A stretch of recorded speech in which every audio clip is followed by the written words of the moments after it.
So just 6 months into what was a 3-year deal with the Saudi Arabian side Al Ettifaq, Henderson has left the club and made the move to the Netherlands. Before we get your thoughts on all of this, Cass, Henderson spoke to the media yesterday and revealed that joining Ajax was an easy decision. It's such a huge club, some of the biggest players in the world to play at this club. You know, when I was a kid, you look back and you had players like Seedorf, Edgar Davids, Rijkaard, Van Basten, you know, players like that who were huge players and figures in football. And more recent, you know, like Zlatan and Luis Suarez, who I'm good friends with, you know, so it's, you know, Ajax speaks for itself. It is a big club in terms of its name, certainly. What do you make of this move for Henderson?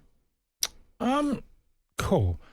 I mean, it's been such a short episode on every level, hasn't it? Yeah. You know, to leave Liverpool in the summer and go there with so much in your head about ideas of making him, you know, his profile and the intent of going there, for believing he could have an impact with some sort of change, and it was so short-lived. You know, that's... I think there's way more to this story. I think there would have been... You know, I always look at maybe it's one of my faults. I sometimes look at my own career and I think straight away of two short periods. One was at Celtic and one in my final club, Red Star in France. I played one game for them. I quit after one game. I decided that I couldn't go on anymore. And I'd done the pre-season, I signed a 1-year deal and I got some money up front and I had a contract for that whole year, and then I wrote all that contract off. Just said, I can't do it, it's not in me, for the best for both parties. But that was physical reasons.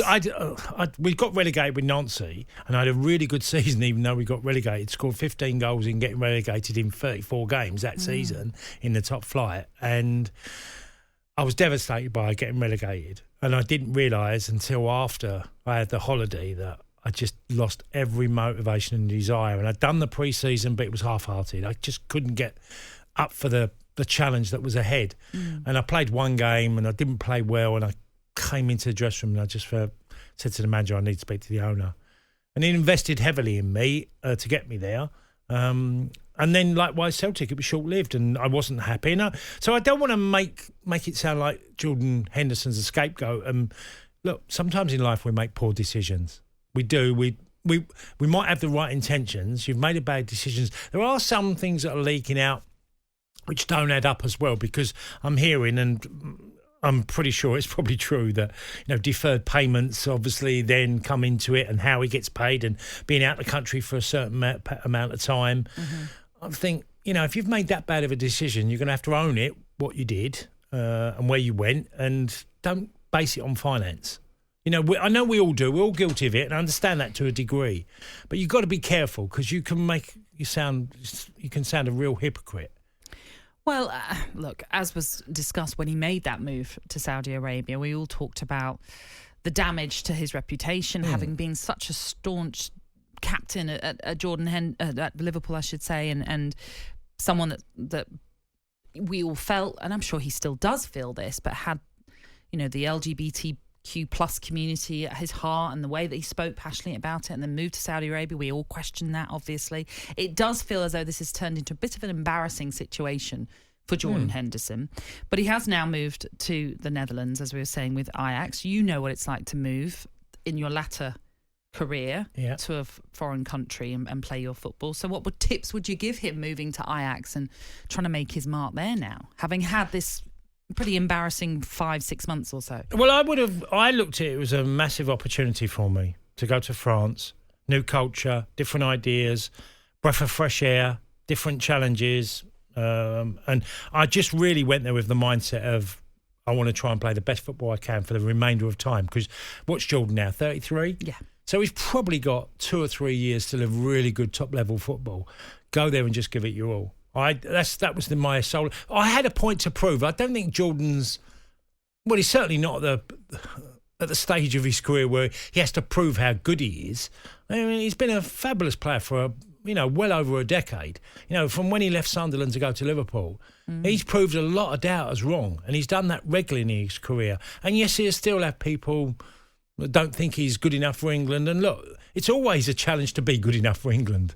I know so many England players, and so many of them get questioned, are they good enough at certain stages?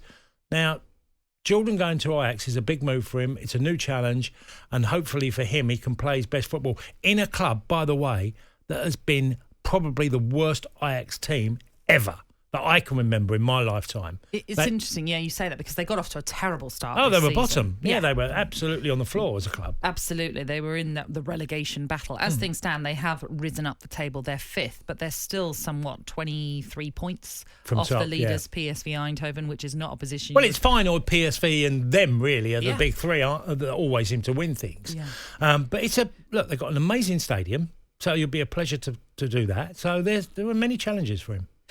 It's interesting as well about how he's been received in the Netherlands and in Ajax in particular, because his number 6 shirt has become the fastest selling jersey of all time in the club's history. You mentioned England, and obviously every time he's been selected by Gareth Southgate, and even when he's been in the first team and he's played, brought on as a sub, he's often received criticism. He's been a scapegoat for a number of... Yeah. But whether that's actually aimed at Gareth Southgate, sometimes that criticism, or it's at Henderson as well.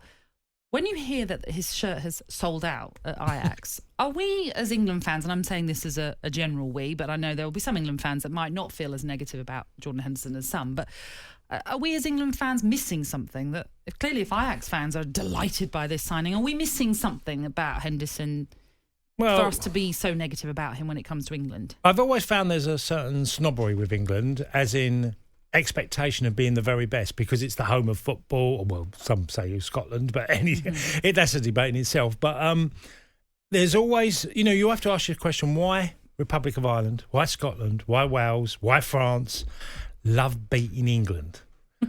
Because England have always been put on a pedestal. Right. And they haven't achieved enough in over the decades. If you think of 66 and what England have done in between, it's been very little in comparison with the likes of Italy and France. They are teams that have, won more than one World Cup, been Euro winners as well. England have have underachieved largely for the amount of calibre of players.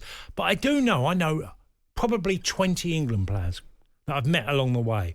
And the pressure on England is extraordinary. It's always been there. It was one of our tactics on them.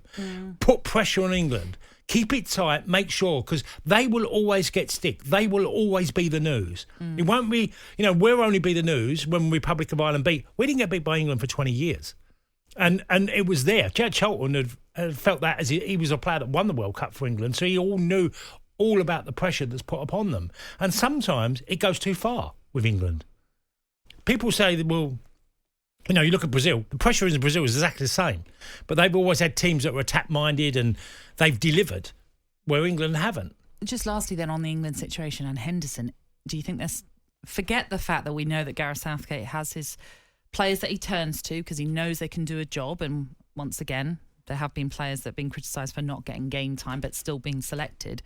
Just basing it on Henderson, and we don't know what's going to happen over the next few months, obviously at Ajax, but let's just say he has a good season. Is there still a place for him in that England team? Yes, I think Gareth always keeps the door open for people that he believes in professionally, and I think also his attitude. I think he would still see Jordan as a very important, integral part of England. Whether he plays is another question, but I think he'd still love to have him part of the squad, the group, because he would have distanced himself once to Saudi Arabia.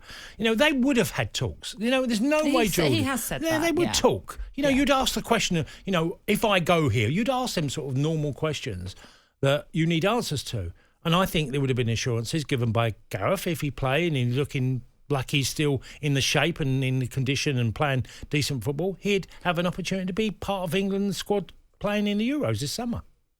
Well, Henderson's time then in Saudi Arabia has come to an end, but what we should say is his manager at Al Ettifaq, fellow former Liverpool captain Steven Gerrard, he's actually signed a 2-year contract extension at the club, so he'll remain head coach until 2027.